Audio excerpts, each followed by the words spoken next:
Alright mga boss, puzzle time muna tayo. Okay. O, dyan nakikita nyo sa screen. Ang rules, sulong sa pula, kailangan talunin ang itim. Okay. Ang itim dyan, may dalawang dama ito. Yan. Tapos may yung pion niya dito, nakaumang, no?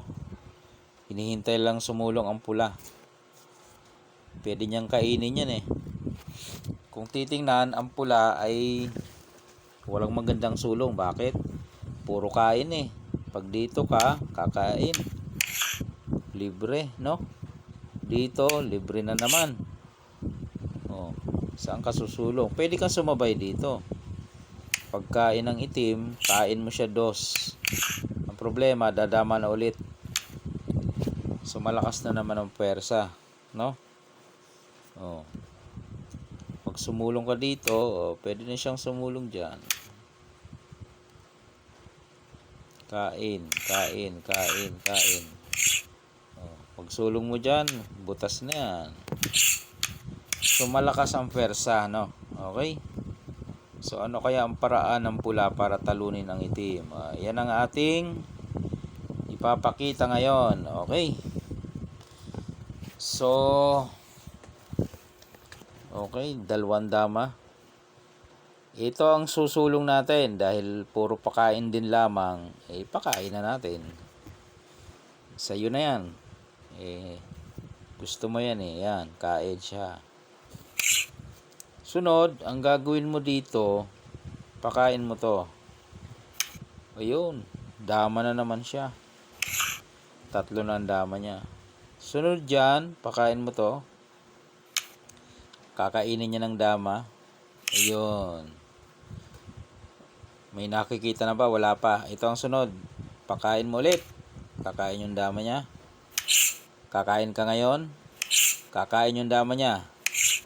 Yan. Ang gawin mo ay ganito. Pakain ka dito. Yun. Nakain mo yung isang dama niya. Oh.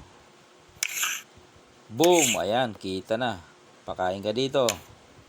Kain apat. Ibig sabihin, kung hindi ka niya pababalikin, susulong siya dito, pwede ka nang dumama. No? Panalo na yan. O di kaya, mag-timing ka muna, pwede naman. Paano kung pinabalik? Sumulong siya dito. Dito ka lang. Para kung ipakain niya, di masasakto. O, sakto siya dyan. Siyempre, hindi papakain. Dito lang. O, dito ka. Para kung dito siya, may papakain mo lang eh. Kaya malamang dito siya.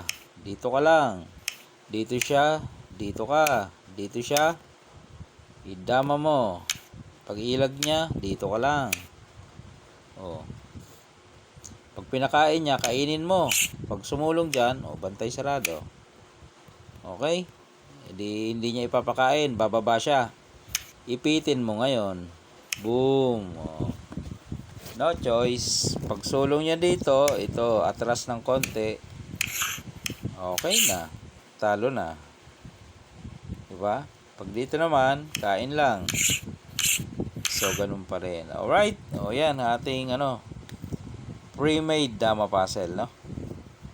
Siyempre, magtatanong na naman ibang hindi nakakaintindi. Paano nakadama yung itim? Paano nagkaganyan posisyon? Ang tawag kasi sa ganyan mga boss, pre-made dama puzzle. Okay? Iba yung normal na laro sa puzzle lang, no? Kapag normal na laro, nilalaro ng dalawang tao. Strategy ang kailangan mo doon. Oh, pagalingan kayo ng strategy. Pag puzzle, sinosolve lang yan. Hinahanap ang solusyon. O, pampatalas ng isip. Sinusubukan ng isip mo kung hanggang saan ang kapasidad mo para isolve ang mga ganitong posisyon, sitwasyon sa larong dama. Mind exercises, kumbaga. Okay, magkaiba yan ha. Kaya ka nalilito, ipinaparehas mo. Hindi yan mangyayari sa totoong laro. Ay, kaya nga pre-made dama puzzle eh. Bakit pipilitin mong mangyayari sa laro? Dahil iba nga ang laro sa dama puzzle. Oh. Kung hindi mo pa rin maintindihan, mag-google ka na at ipapaliwanag sa'yo ni Google.